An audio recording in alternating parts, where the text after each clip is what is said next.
அனைவருக்கும் அன்பு வணக்கம். இன்று நாம் 10ஆம் வகுப்பு சமூக அறிவியல் பாடத்தில் குடிமியல்ல 2வது பாடம் நடுவண் அரசு, அதாவது மத்திய அரசு, அந்த பாடத்தை பற்றி பார்க்கிறோம். அந்த பாடத்தில் மத்திய அரசு என்று எடுத்துக்கொண்டால் முக்கியமாக 3 அங்கங்கள் இருக்கிறது. நிர்வாகம், சட்டமன்றம், நீதித்துறை என்று. இப்போ அவர்களுடைய ஒவ்வொருத்தருடைய பணிகள், அதிகாரங்கள், அவற்றை குடியரசுத் தலைவர், பிரதமர், அமைச்சரவை இவர்களை பற்றியெல்லாம் நாம் அந்த பாடத்தை பற்றி பார்க்கலாம். நடுவண் அரசு அப்படின்னா என்ன அப்படின்னா ஒன்றும் இல்லை, மத்திய அரசு, சென்ட்ரல் கவர்மெண்ட்டை தான் நடுவண் அரசு என்று நாம் அழைக்கின்றோம். இந்த பாடத்தில் அப்படி சொல்லியிருக்கிறார்கள். நடுவண் அரசு அதாவது மத்திய அரசு. மத்திய அரசுல கற்றலினுடைய நோக்கங்களாக குடியரசுத் தலைவர், துணை குடியரசுத் தலைவர், அவர்களுடைய அதிகாரங்கள், பணிகளை பற்றி பார்க்கிறோம்.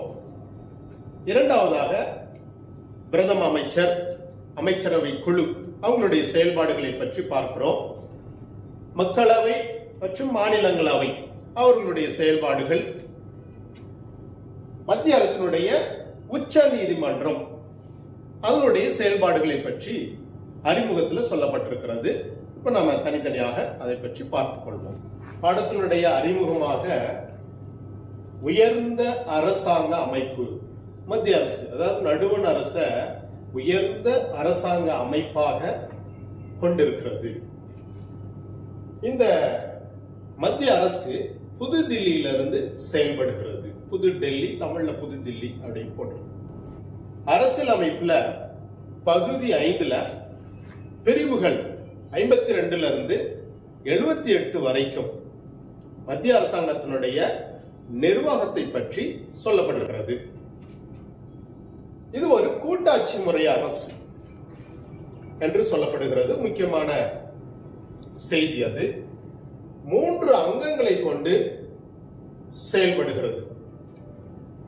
கூட்டாட்சி முறை அரசு நம்மளுடைய அரசியல் அமைப்பை உருவாக்கியவர்கள் நம்மளுடைய பரந்த பன்முக தன்மை கொண்ட இந்த இந்திய அரசாங்கத்திற்கு கூட்டாட்சி முறை அரசு சிறந்தது என்ற அந்த முறையில் இதை உருவாக்கி இருக்கிறார்கள். அதே போல நம்மளுடைய மத்திய அரசு அதாவது நடுவண் அரசுன்னு சொல்றோம். இந்த நடுவண் அரசு 3 அங்கங்களை கொண்டதாக இருக்கின்றது. இந்த 3 அங்கங்கள் என்ன அப்படின்னா, 1 நிர்வாகம், 2 சட்டமன்றம், 3 நீதிமன்றம். இவ்வாறாக 3 நிர்வாக அமைப்பை கொண்டு இந்திய நடுவண் அரசு செயல்படுகிறது. நடுவண் அரசு அல்லது மத்திய அரசுன்னு சொல்றோம். இந்த மத்திய அரசினுடைய 3 அங்கங்கள் அப்படிங்கறத நம்ம பார்த்தோம். மத்திய அரசு அப்படின்னா புதுடெல்லியில சட்டமன்றம் அப்படி சொல்றாங்க. அந்த சட்டமன்றத்தை பாராளுமன்றம் அல்லது நாடாளுமன்றம் என்றும் சொல்லப்படுகிறது. அந்த சட்டமன்றம் தான் நமக்கு சட்டங்களை எல்லாம் உருவாக்கி செயல்படுத்துகிறது. இப்ப இந்த மத்திய அரசு 3 அங்கங்களை கொண்டதுன்னு பார்த்தோம். நிர்வாகம், சட்டமன்றம், நீதித்துறை. இதுல நிர்வாகத்துல பார்க்கும் பொழுது நிர்வாக அதிகாரம் யாருகிட்ட எல்லாம் இருக்கு, அது எவ்வாறு செயல்படுகிறது அப்படிங்கறத பத்தி நம்ம இதுல பார்க்கிறோம். நிர்வாகத்தை மட்டும் நம்ம எடுத்துக்கிட்டோம் அப்படின்னா, முதல்ல குடியரசுத் தலைவர், நம்ம நாட்டினுடைய நிர்வாகம் குடியரசுத் தலைவர் மூலமாக தான் செயல்படுகிறது. அப்ப நிர்வாகம் அதுல யாரெல்லாம் பங்கு பெற்றிருக்கிறார்கள் அப்படின்னு பார்த்தோம்னா, குடியரசுத் தலைவர், துணை குடியரசுத் தலைவர், அடுத்தது பிரதம அமைச்சர், அதற்கு அப்புறம் அமைச்சரவை குழு. அதற்கும் இவர்கள் தான் இந்த நிர்வாகத்தை செயல்படுத்துகிறார்கள். இப்போ இந்த நிர்வாகத்தை குடியரசுத் தலைவர் எவ்வாறு செயல்படுத்துகிறார் அப்படின்னு பார்த்தோம்னா, இந்தியாவுக்கு அவர்தான் நிர்வாகத்தினுடைய தலைவராக இருக்கிறார். நிர்வாகத்தினுடைய தலைவர் யாரு அப்படின்னு கேட்டோம்னா குடியரசுத் தலைவர் தான். ஆனா அவருடைய அதிகாரம் எடுத்தோம்னா பெயரளவில் தான் நிர்வாக அதிகாரம் அவருக்கு இருக்கு. அதே போல இந்தியாவினுடைய முதல் குடிமகன் குடியரசுத் தலைவர் தான். முப்படை தலைமை தளபதியாகவும் அவர் செயல்படுகிறார். இந்திய அரசியலமைப்பு பிரிவு 53 படி இவருடைய அதிகாரங்களை எவ்வாறு செயல்படுத்துகிறார் என்பதை பற்றி இந்த பிரிவு விளக்குகிறது. இந்திய குடியரசுத் தலைவரை பற்றி பார்த்தோம். இந்த இந்திய குடியரசுத் தலைவர் எவ்வாறு தேர்தலில் போட்டியிடுகிறார், அதற்கான தகுதிகள் என்ன என்று பார்க்கலாம்.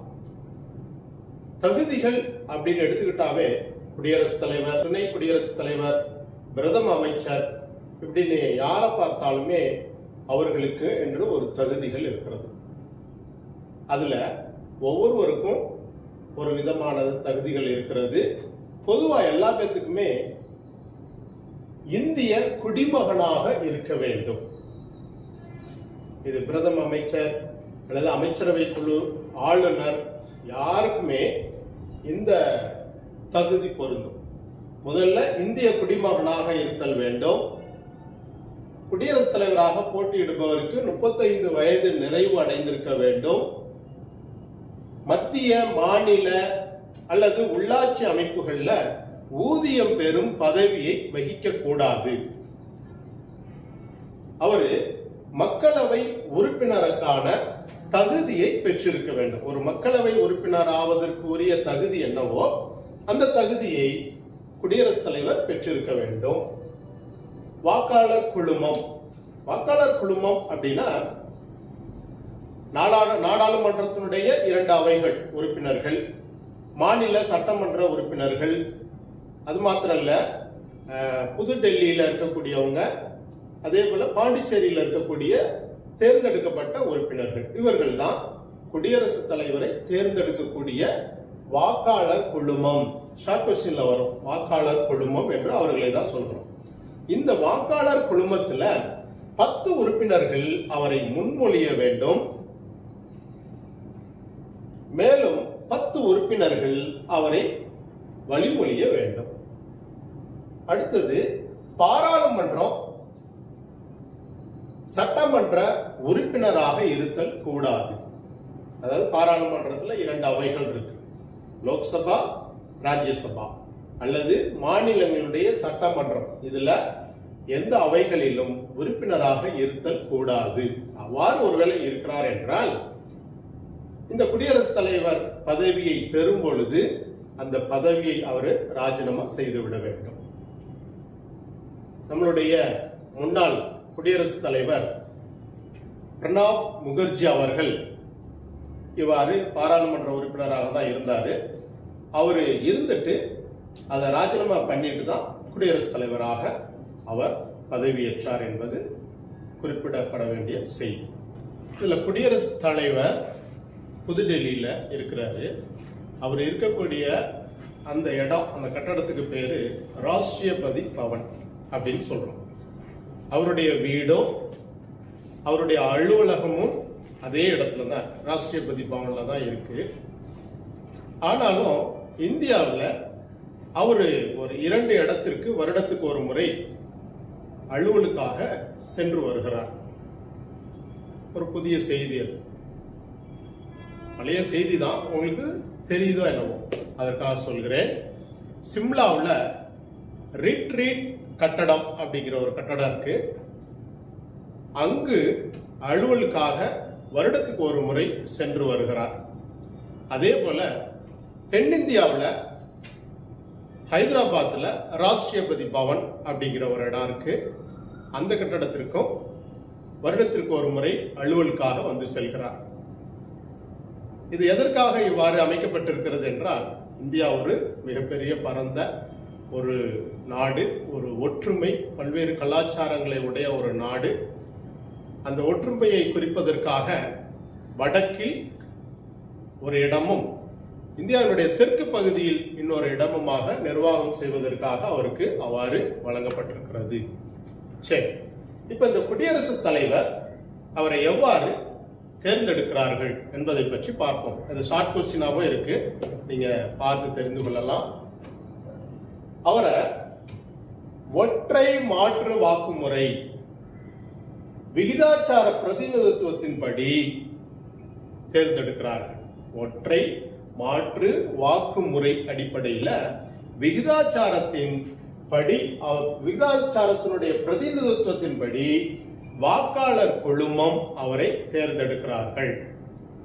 அந்த வாக்காளர் குழுமம்னா யாரு அப்படின்னா, மக்களவையினுடைய உறுப்பினர்கள் இருக்கிறாங்க, மாநிலங்களவையினுடைய உறுப்பினர்கள் இருக்கிறாங்க, மாநிலங்களுடைய சட்டமன்ற உறுப்பினர்கள் இருக்கிறாங்க.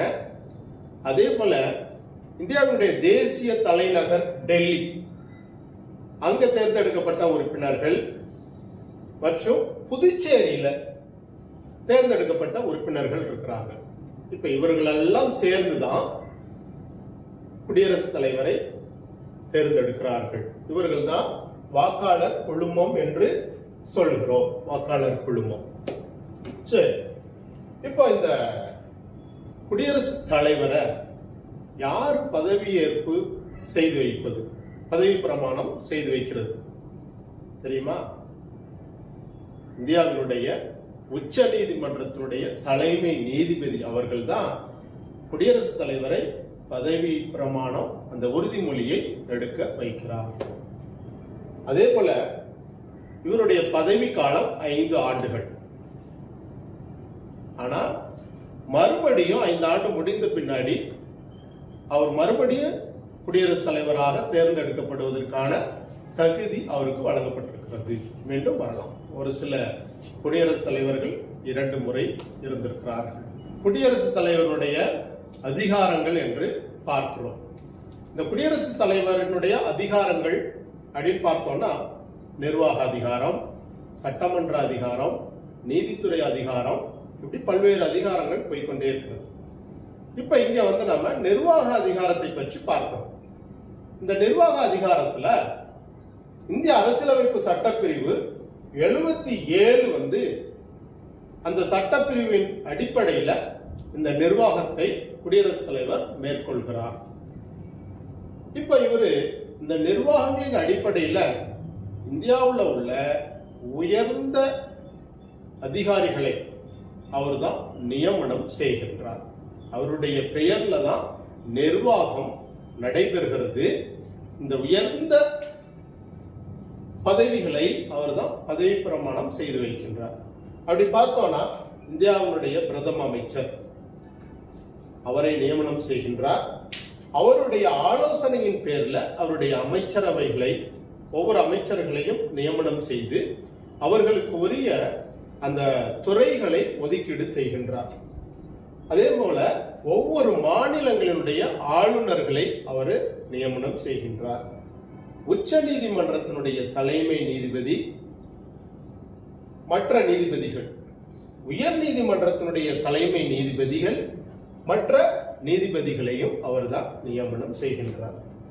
அதே போல தலைமை வழக்குரைஞர், தலைமை கணக்கு தணிக்கையாளர் அவர்களையும் இவரே பதவி பிரமாணம் செய்து வைக்கின்றார். அதே போல தேர்தல் ஆணையாளர்கள் இருக்கிறாங்க. இந்திய தலைமை தேர்தல் ஆணையாளர் இருக்கிறாரு. அவருக்கு உதவி செய்வதற்கு 2 தலைமை தேர்தல் ஆணையாளர்கள் இருக்கிறார்கள். அது மட்டும் இல்ல, ஒவ்வொரு மாநிலங்களிலும் தலைமை தேர்தல் ஆணையாளர்கள் செயல்படுகிறார்கள். இவர்கள் அனைவரையுமே இந்திய குடியரசுத் தலைவர் தான் நியமனம் செய்கின்றார். அது மட்டும் இல்ல, வெளிநாட்டினுடைய தூதுவர்களை நியமனம் செய்கின்றார். அரசு பணியாளர் தேர்வாணையத்தினுடைய தலைவர் மற்றும் அதிகாரிகளையும் இவரே நியமனம் செய்கின்றார். இது இவருடைய நிர்வாக அதிகாரங்கள்ல வருகிறது. மேலும் குடியரசுத் தலைவருடைய அதிகாரங்கள்ல சட்டமன்ற அதிகாரங்கள் அவர் எவ்வாறு மேற்கொள்கிறார் என்பதை பற்றி பார்ப்போம். இப்போ தேர்தல் நடக்குது. தேர்தல் நடந்த உடனே வெற்றி பெற்றவர்கள் ஆட்சி அமைக்கிறார்கள். நாடாளுமன்றத்தில் அவர் ஆட்சி அமைத்த பின்னாடி முதல் கூட்டத்தொடர்ல ஜனாதிபதி, அதாவது குடியரசுத் தலைவர் தான் முதல் உரையை நிகழ்த்தி அந்த அமைச்சரவையினுடைய செயல்பாடுகளை துவக்கி வைக்கின்றார். அது முக்கியமான பணியாக இருக்கிறது அவருடைய சட்டமன்ற அதிகாரங்கள்ல. அதே போல ஒவ்வொரு வருடமும் 2 முறை நாடாளுமன்றத்தை கூட்டுகிறார், உரை நிகழ்த்துகிறார். ஒவ்வொரு முறையும் கூட்டும் பொழுது அவர் உரை நிகழ்த்தின பின்னாடி தான் அது மேலும் செயல்பட ஆரம்பிக்கின்றது. அனைத்து மசோதாக்களுமே, அதாவது ஒரு மசோதான்னு எடுத்துக்கொண்டால் கீழவை, அதாவது மக்களவை, மாநிலங்களவையில விவாதிக்கப்பட்டு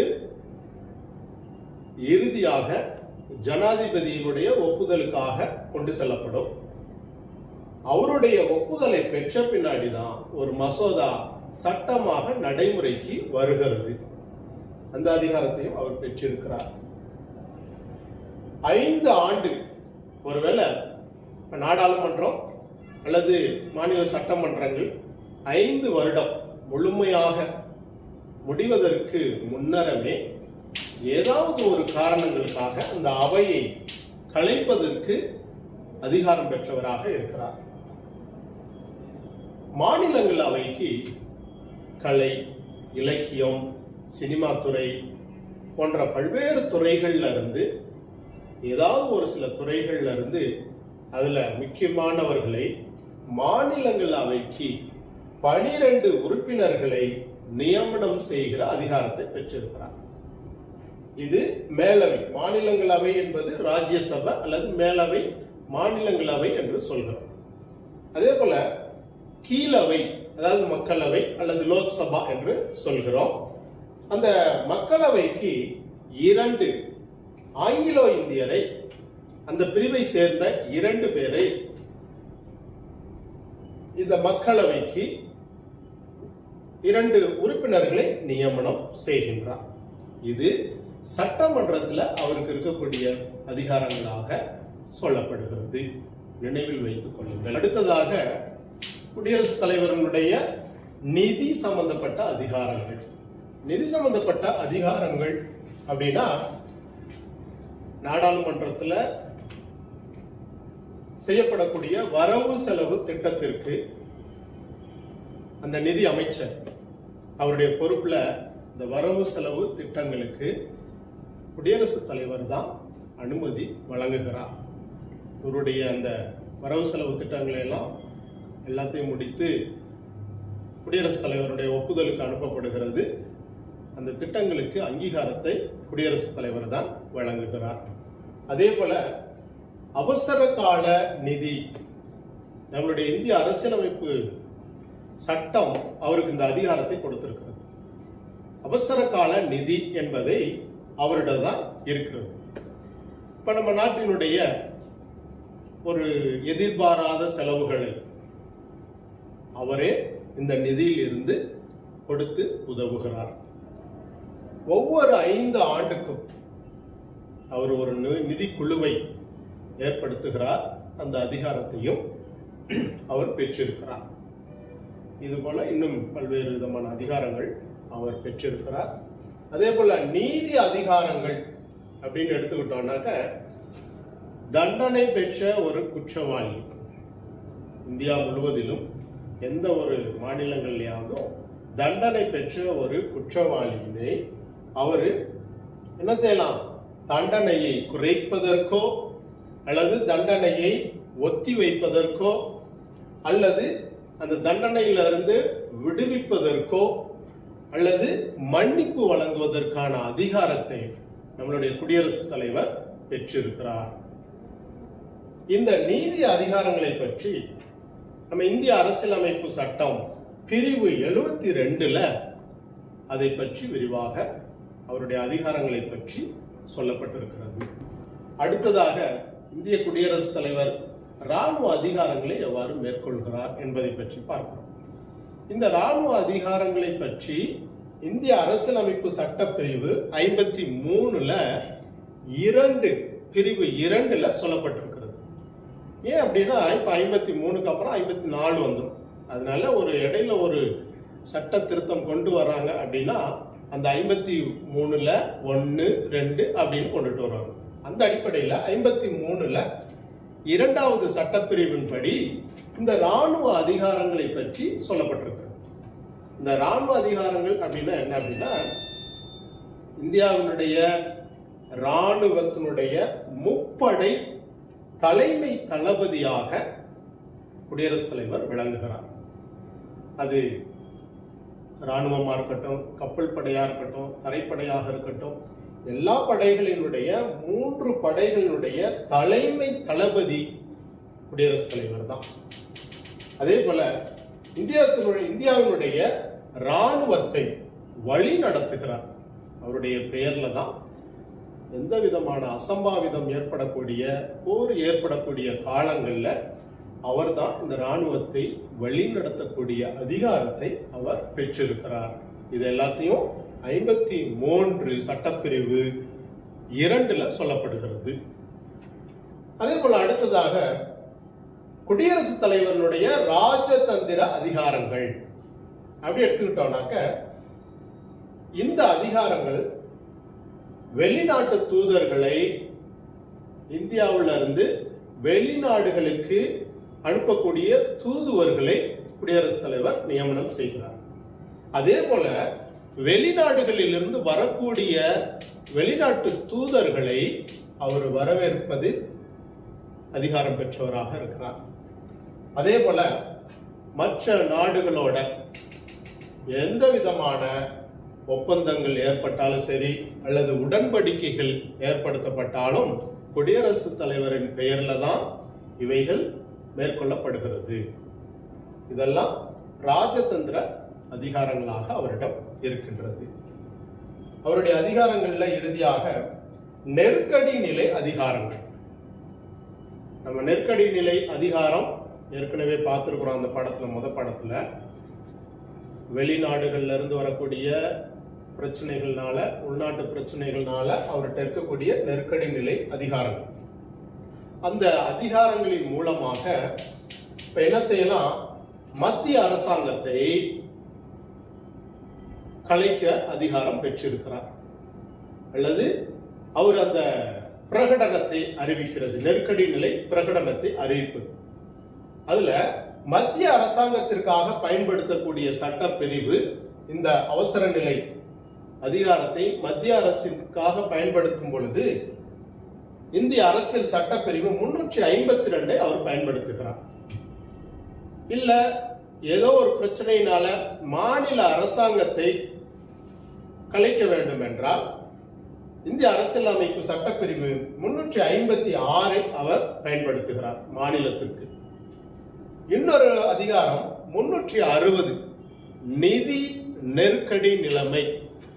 இப்ப இந்தியாவில் ஏதோ ஒரு காரணத்தினால ஒரு நிதி நெருக்கடி நிலைமை ஏற்படுகிறது என்றால் இந்த 360வது சட்டப்பிரிவை பயன்படுத்தி அந்த நிதி நிலை அதிகாரத்தை அவர் பயன்படுத்துகிறார். இவ்வாறாக இந்த அதிகாரங்களை எல்லாம் இந்திய குடியரசுத் தலைவர் பெற்றிருக்கிறார்.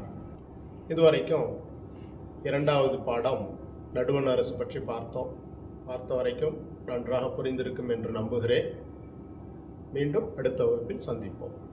நன்றி.